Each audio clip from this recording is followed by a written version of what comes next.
حضور شیطان کیسے بنا ہے؟ شیطان کیسے بنا ہے؟ شیطان جو ہے یہ کوئی ایسی چیز نہیں ہے جو تمہیں نظر آنے والی چیز ہو. ٹھیک ہے؟ ہر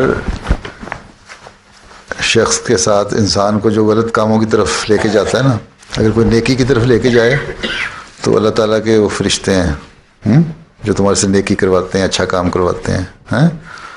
اگر کوئی برا کام کی طرف لے کے جائے کہ تمہارے سے برائی کروائے، کوئی گندا کام کروائے، تو وہ شیطان کا کام ہوتا ہے. ٹھیک ہے؟ شیطان کو اس طرح کوئی نہیں ہے کہ تم کو ایک باڈی ہے، ایک وجود ہے جس کو تم دیکھ سکو. ٹھیک ہے؟ اس لیے ہر حدیث میں ہے کہ ہر شخص کے خون میں شیطان گردش کر رہا ہوتا ہے.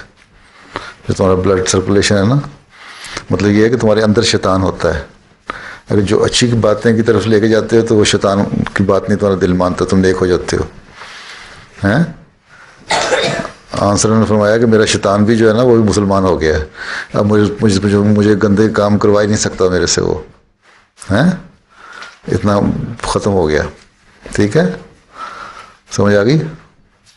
شیطان کوئی وجود نہیں ہے، کوئی جسم نہیں ہے جس کے سامنے تمہارے بیٹھ جائے گا آ کے کہ میں شیطان ہوں. ہر برا کام کوئی کرتا ہے جو شخص وہ شیطان کام کرتا ہے. ٹھیک ہے؟